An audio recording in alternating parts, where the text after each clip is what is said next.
Welcome to our spine-chilling journey across America, where we uncover the most haunted locations that will send shivers down your spine. From haunted hotels with ghostly guests to abandoned asylums with restless spirits, we'll explore the dark side of American history and the paranormal activity that continues to this day.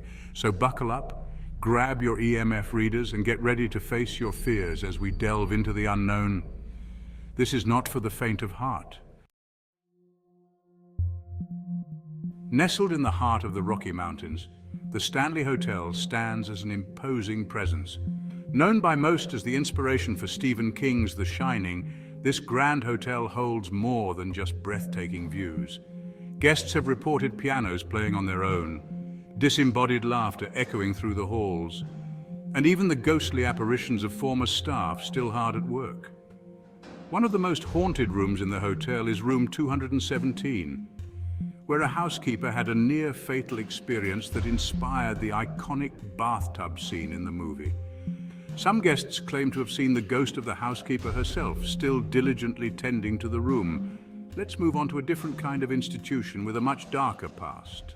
Eastern State was once the most famous and expensive prison in the world, known for its revolutionary radial design and strict use of solitary confinement. Visitors and staff have reported shadowy figures and disembodied whispers. One of the most haunted areas is cell block 12. Is it the residual energy of prisoners or something more sinister?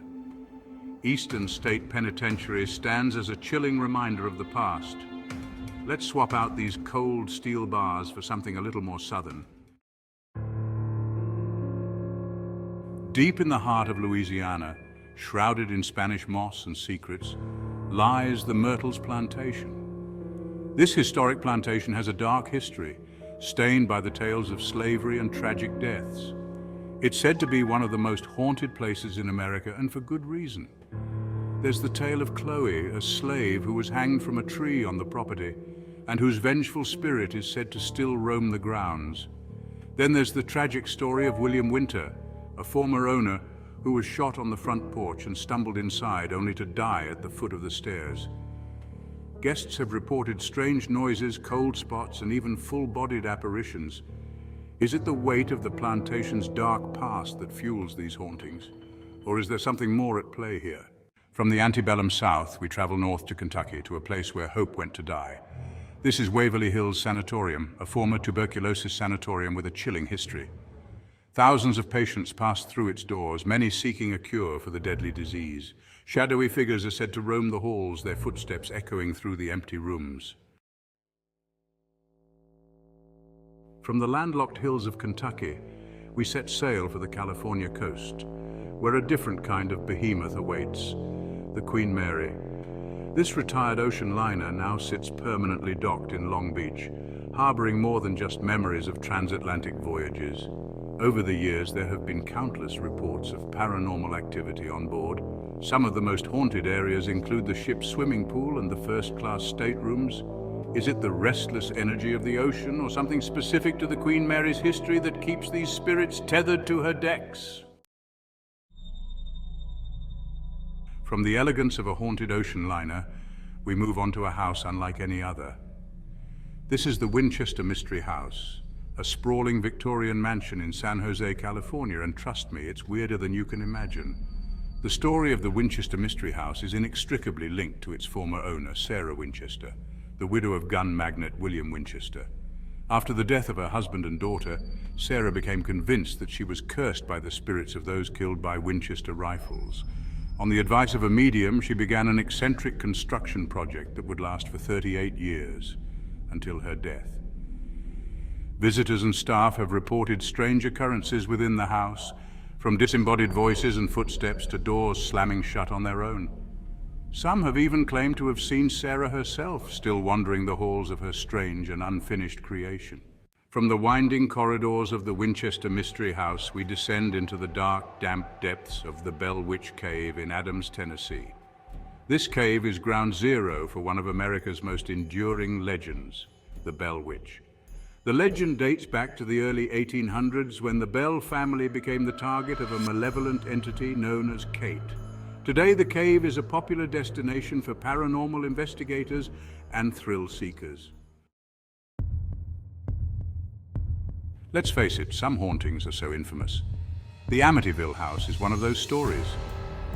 This seemingly ordinary suburban home in Amityville, New York in 1974, Ronald DeFeo Jr. shot and killed 6 members of his family.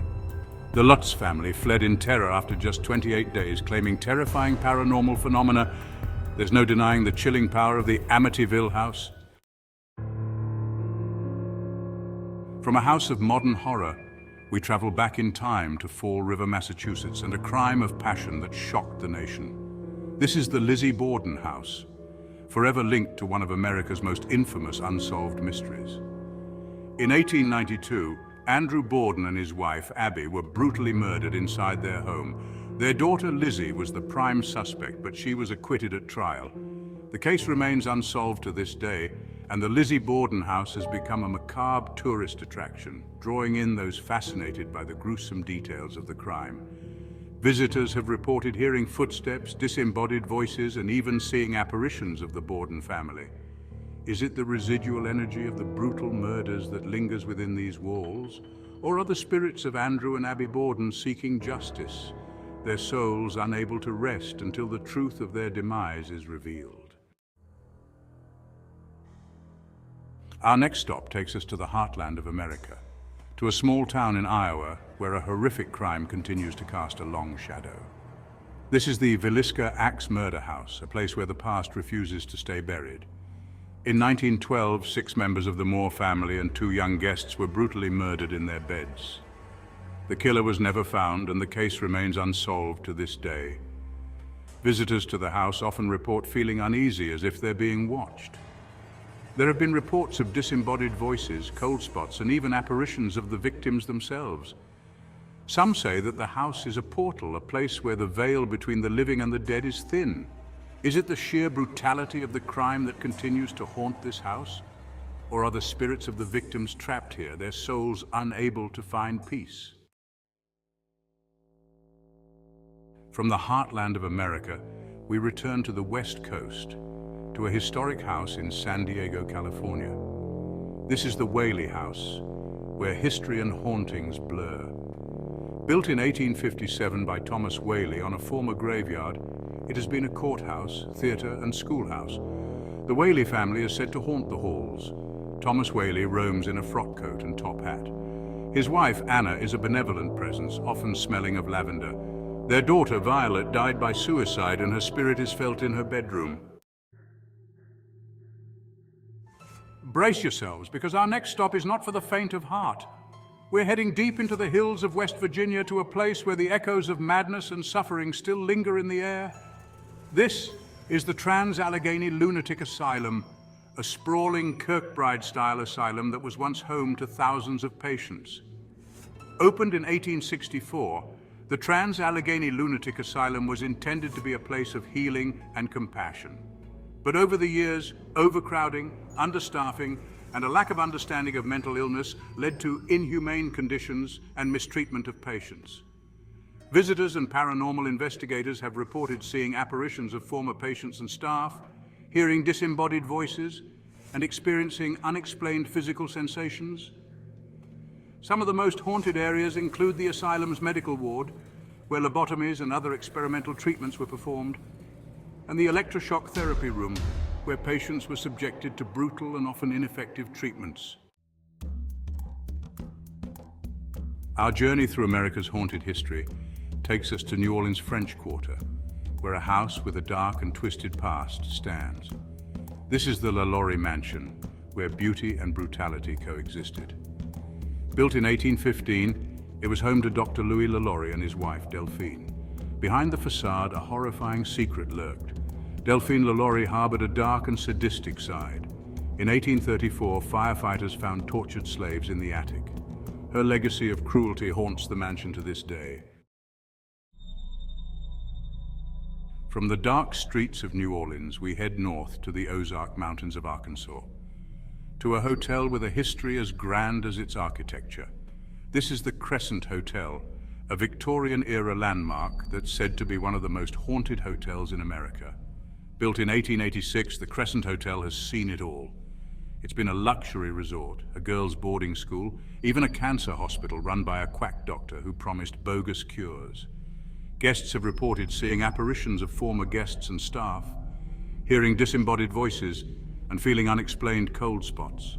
Some of the most haunted areas include the hotel's morgue, where bodies were once stored, and room 218, where a stonemason named Michael is said to have fallen to his death during the hotel's construction. Whether you believe in ghosts or not, there's no denying the eerie atmosphere of the Crescent Hotel. For our final stop on this spine-chilling journey, we travel to the oldest city in the United States, St. Augustine, Florida. Here on the edge of the Atlantic Ocean stands the St. Augustine Lighthouse, a beacon of light for sailors for centuries. But this iconic landmark is also said to be a beacon for something else, entirely paranormal activity. The lighthouse has witnessed its fair share of tragedy. From shipwrecks and storms to accidents during its construction, the lighthouse has seen its fair share of loss of life. Visitors have reported seeing apparitions of former lighthouse keepers, hearing the laughter of children who died tragically, and feeling unexplained cold spots. One of the most haunted areas is the lighthouse's tower, where the spirits of two young girls who died in a tragic accident are said to still play. As we stand here, at the edge of the continent, gazing out at the vast expanse of the Atlantic Ocean, it's easy to see why a place like the St. Augustine Lighthouse might attract restless spirits. It's a place where the boundaries between this world and the next seem to blur. Thanks for joining us on this spooky journey across America. If you dare, visit these haunted locations and experience the paranormal for yourself. Don't forget to like, subscribe, and hit the bell icon for more spine-chilling content. But be warned, once you start exploring the world of the paranormal, you never know what you might find. Sweet dreams, everyone, and remember, sometimes the scariest things are the ones we can't explain.